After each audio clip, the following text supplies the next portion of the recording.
Hey everybody, let's take a look at how we solve inequalities. These are samples that go with lesson number 25. So if you recall, solving inequalities is a lot like solving equations. For example, if we had this equation, x plus 9 equals 15, then we would subtract 9 from each side, and that would tell us that we have x plus 0 here, which is kind of what we're seeking. X plus 0, which is the same as just x, is equal to 15 minus 9. Well, that's 6. And so if we take the 6 and put it back right here, we get 6 plus 9 equals 15, and we can see that's true. Well, this inequality will be solved in much the same way. We'll pretend that we have an equal sign for right now, and we'll subtract 9 from each side, and we'll get x plus 0 again. So x is greater than 15 minus 9. Well, that's 6. X is greater than 6.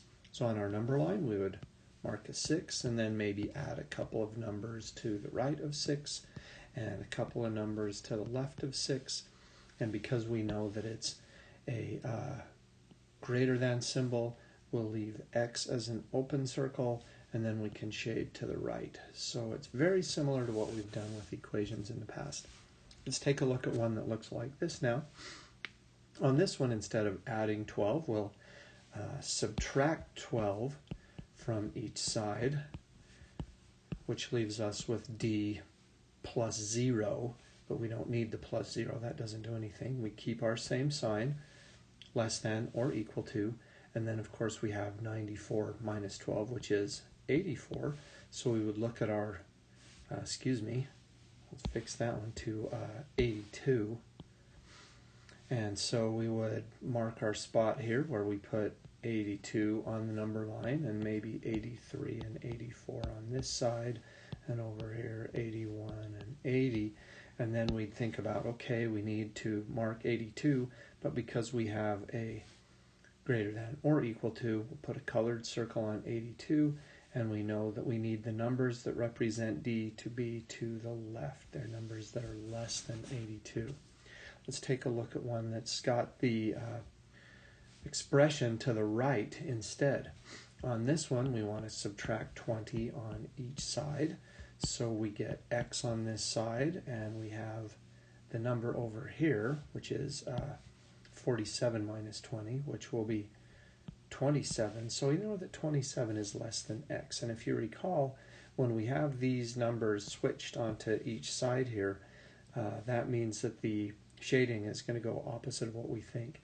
So we would mark 27 here and put 28 and 29 on this side, and over here 26 and 25. And on 27 we need to have an open circle, obviously, because it's not an equal to. Now if we think about this, we could also say that x is greater than 27 if we want to rewrite that.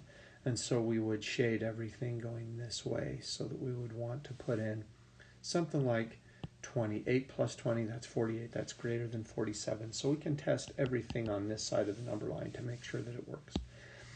Okay, let's look at another quick subtraction one, but this is an equal to also. So let's do plus 22 here and plus 22 here.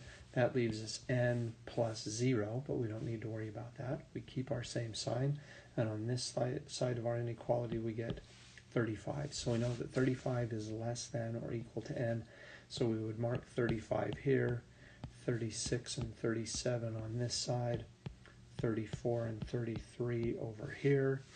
Now, because we've got an or equal to, we're going to take our 35 and color in the circle to show that 35 is part of the solution set. And now we have to think, all right, is n greater than or equal to 35? And so we need to shade in the other direction this time, because we know that 36 minus 22 is greater than or equal to 13, 37, 40, 1,000. They're all going to be solutions for this inequality. Let's take a look at a multiplication problem. Now we have 3x is greater than 45. On a problem like this one, instead of using addition or subtraction, we're going to use division. So if we just write 3 over 3 and 45 over 3, 3 over 3 we know is 1, So this is going to go away because we just have one x now. So we would say x. And on this side of our inequality, 45 divided by 3 is 15. So we would mark our 15 here, and then a 16 and a 17 out here, 14 and 13 on this side. Now, because this is only greater than symbol, we'll put the open circle on 15, and now we can shade this direction because 16, 17, 18 all work, but 14 and 13 don't. All right, so that's solving an inequality with multiplication. What if it's division? So to undo division, we use multiplication. So instead of dividing by 6, we could rewrite this as x divided by 6 if we wanted to, like that. But now that we've got it, x divide sign 6, we'll just do times by 6 on this side, times by 6 on this side. Now the temptation is to just look at this and think, oh, that's going to be a 5 because I know that 5 times 6 is 30. But that's not what this is saying. What we're saying here is that some number divided by 6 is greater than or equal to 30. And so this x is going to be a pretty big number. It's going to be a large one. So 6 divided by times by 6 divided by 6, that's 1. So that just leaves us x greater than or equal to. Now on this side we have to do 30 times 6, which gives us 180.